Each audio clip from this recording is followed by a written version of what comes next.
मित्रांनो, आंब्याची अशी रेसिपी तुम्ही याआधी कधीच पाहिली नसेल.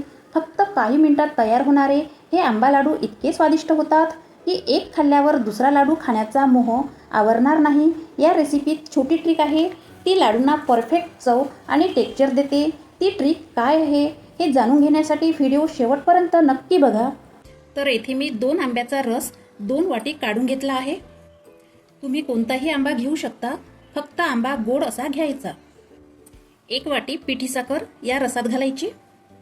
तुम्ही तुमच्या आवडीनुसार पिठी साखर कमी जास्त करू शकता.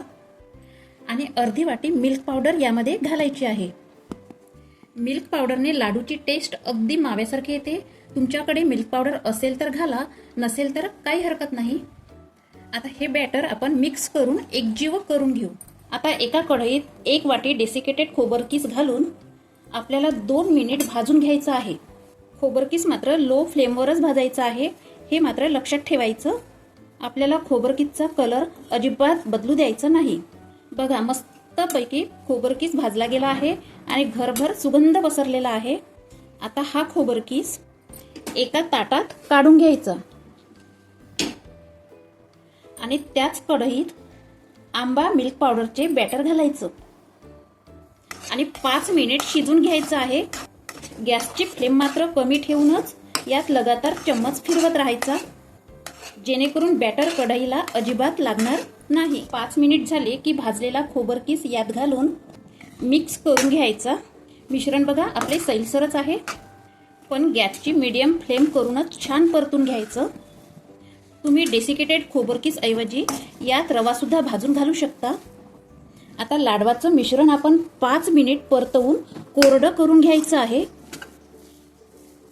बघून घ्या, मिश्रण कोरडं झालेलं आहे आणि लाडू बांधण्यासाठी मिश्रण छान परफेक्ट झालेलं आहे. चम्मच मिश्रणात असा रोवून ठेवला की पडत नाही, याचा अर्थ म्हणजे आपलं मिश्रण छान परफेक्ट झालं आहे. हे आंब्याचे लाडू असल्यामुळे यात थोडंसं मीठ घालायचं, म्हणजे या लाडूची चव मस्त येईल. आता गॅस बंद करून मिश्रण एका ताटात काढून थंड करून घेऊ, म्हणजे लाडू बांधताना हाताला चटके बसणार नाही. मिश्रण आपले छान थंड झालेले आहे. आता थोडेसे पोषण घेऊन आपण लाडू बांधून घेऊ. तुम्हाला यात ड्रायफ्रूट घालायचे असेल तर घालू शकता. मी येथे फक्त प्लेन लाडू करणार आहे. अगदी मीडियम साईजमध्ये आपण लाडू करून घेऊ. बघा, अगदी गोल गोल लाडू झालेला आहे. आणखी मी तुम्हाला एक लाडू करून दाखवते. याला सुकं खोबरं लावायची काहीच गरज नाही आहे.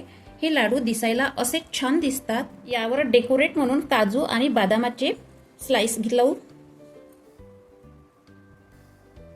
हे बघा, असे झाले आपले आंब्याचे लाडू. याच पद्धतीने सगळे लाडू आपण तयार करून घेऊ. आता बघा, एवढे लाडू आपले तयार झाले आहे. 1 वाटी खोबरकीसमध्ये आपले 15 लाडू तयार झाले. एक लाडू मी तुम्हाला तोडून दाखवते. अगदी तोंडात टाकताच विरघळणारे लाडू झालेले आहे. तर तुम्ही सुद्धा या आंब्याच्या सीझनमध्ये लाडू नक्की ट्राय करा आणि कमेंट्स करून सांगा की लाडू कसे झाले. तर व्हिडिओला लाईक करा. चॅनलवर नवीन असाल तर सबस्क्राईब करा. तोपर्यंत राधे राधे.